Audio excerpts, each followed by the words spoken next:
Alright, so I forgot to start filming what I was doing. I got the brackets got the brackets pulled off the engine. The front bracket I'm leaving on there. I just got to get this front grill radiator out. I already pulled the pivot arm for the steering out, and I have this piece of angle iron in here holding the wheel so I can still turn it.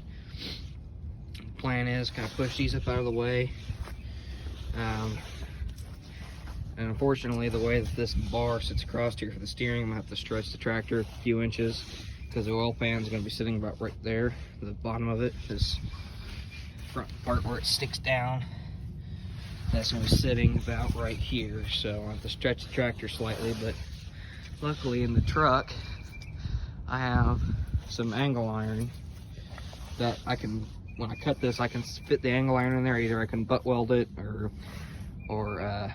flat weld it, or even bolt it up. I'll probably just bolt it so I can pull it apart later on if I have to and put the tractor back to original.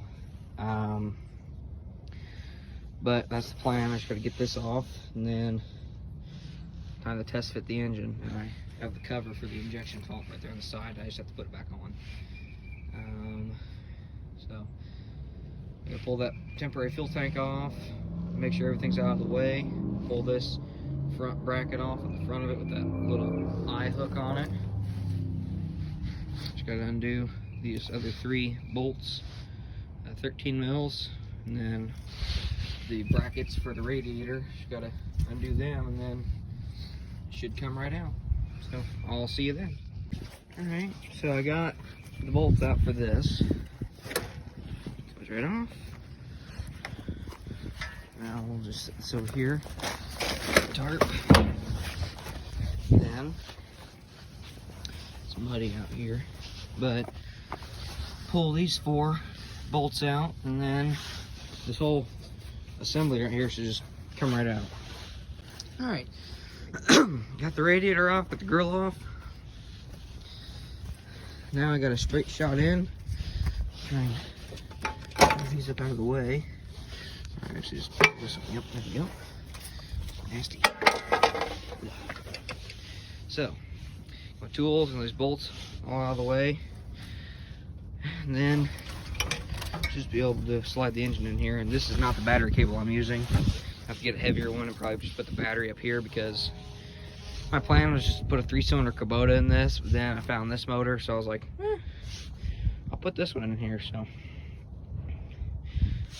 gonna get everything mocked up, and I might actually just sit you down and let you watch. So I'll be back in a little bit. All right, so I'm gonna clean up here today.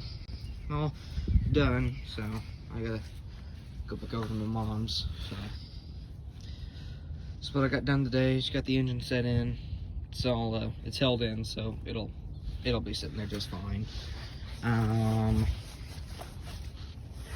I did hit this right here, so it does drip a little bit, but other than that, I think it'll be fine. It's in there pretty much right how I want it, and luckily, it'll be just below this, which this is below the hood. This is like just sitting right below it, and this is lower than that. Problem is the fuel tank won't fit in here correctly, because it's a little bit too long. But what I'll have is I'm gonna bring it over to my dad's, I think it's his cousin's shop, or anyway, I'm gonna have him cut that and shorten it up to about right here. So because I don't know if you've seen any of that, but fuel tank sits about right here. I measured it. I cut it up to where it's sitting about right here, so I can have plenty of room. All this won't be here, but this will probably be on the bottom of the fuel tank. Not quite sure.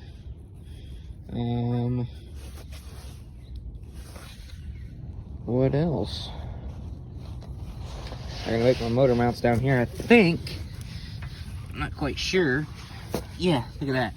I'm gonna slide the engine forward slightly so that hole right there will match up, and I'll have to do a few other small things over here. I'm gonna drill the extra holes. This won't be here anymore.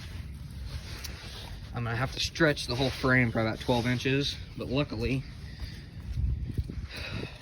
I have another piece of this, but on this diesel, these are a little bit too long They're not even cut correctly for this engine anyway.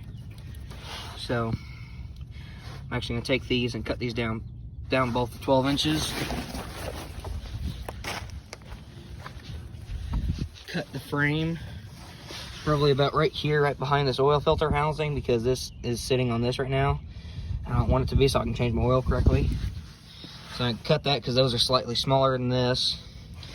And then cut it on both sides in the exact same spot, basically, and then hold the engine up with my frame thing, my little hoist. I have the engine mounted in temporarily in the back. Hold this up right here on this eyelet. Cut the frame, slide it forward about 12 inches, make sure everything's level, make sure everything's lined up correctly. I got my saw in there. I'm gonna cut those down to 12 inches, and then I'll probably actually cut them to 14 inches, or I'll probably cut them to 16 inches. That way they sit on each end about 2 inches, so I can actually run 4 bolts in either side of it, for like 9/16 bolts. That should hold perfectly, and plus it'll be mounted up here in the front of the engine.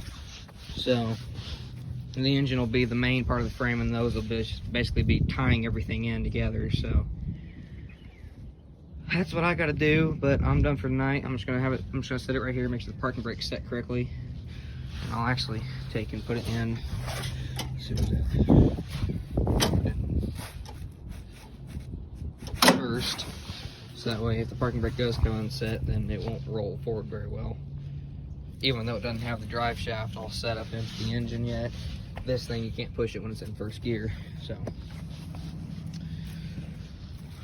I'm just gonna put my tools up, cover this thing up with tarp, and then I'll be done. That's what I got done today. Alrighty, see you next time.